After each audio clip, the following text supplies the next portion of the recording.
L'apôtre Paul a ouvertement reconnu une lutte personnelle avec sa nature pécheresse, car nous savons que la loi est spirituelle. Mais moi, je suis fait chair, vendu en esclavage au péché. Car ce que je fais, je ne le comprends pas. Je ne fais pas ce que je voudrais, mais je fais ce que je hais.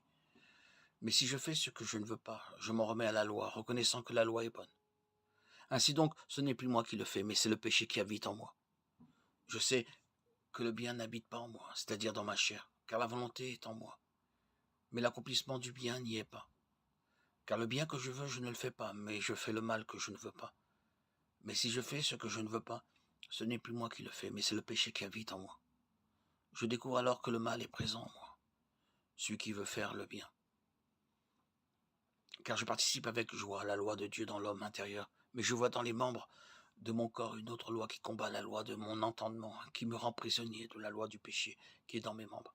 Misérable que je suis, qui me délivrera de ce corps de mort. Romains 7, 14, 24. Paul déclare ici, dans sa lettre aux Romains, qu'il y avait quelque chose dans les membres de son corps qu'il appelle ma chair, ce qui a produit des difficultés dans sa vie chrétienne et l'a rendu prisonnier du péché.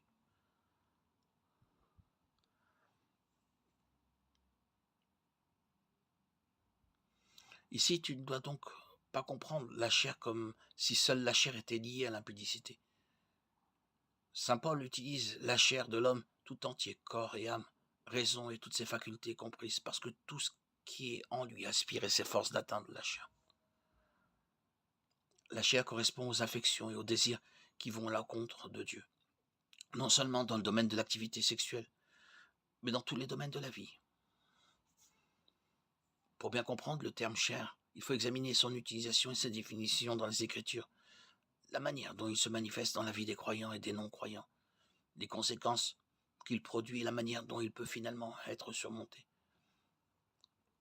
Le mot grec pour chair dans le Nouveau Testament est sarx, un terme qui peut souvent dans les Écritures faire référence au corps physique. Le corps physique comme entité fonctionnelle, dans la pensée de Paul en particulier, dans toutes les parties du corps, constitue une totalité connue sous le nom de chair, qui est dominée par le péché à un tel degré que partout où il y a de la chair, toutes les formes de péché sont également présentes, et aucune bonne chose ne peut vivre. La Bible indique clairement que l'humanité n'a pas commencé de cette façon. Le livre de la Genèse dit que l'humanité a été créée à l'origine bonne et parfaite. Puis Dieu dit, faisons l'homme à notre image, selon notre ressemblance. Dieu créa l'homme à l'image de Dieu, il le créa. L'homme et femme, il les créa. Genèse 1, 26, 27. Parce que Dieu est parfait et qu'un effet représentait toujours sa cause en essence, c'est-à-dire qu'un Dieu totalement bon ne peut créer que de bonnes choses, ou comme l'a dit Jésus, un bon arbre ne peut pas produire de mauvais fruits. Matthieu 7, 18. Adam et Ève ont tous deux été créés bons et sans péché. Mais quand Adam et Ève ont péché, leur nature a été corrompue et cette nature a été transmise à leur descendance. Lorsque Adam eut vécu 130 ans, il engendra un fils à sa ressemblance selon son image, et il l'appela Seth, Genèse 5, 3. Le fait de la nature pécheresse est enseigné dans de nombreux passages des Écritures, comme la déclaration de David. Voici, j'ai été engendré dans l'iniquité, et ma mère m'a conçu dans le péché. Psaume 51, 5. David ne veut pas dire qu'il était le produit d'une liaison adultère, mais que ses parents lui ont transmis une nature pécheresse. En théologie, cela est parfois appelé la vision traducienne, du terme latin signifiant d'une branche de la nature humaine.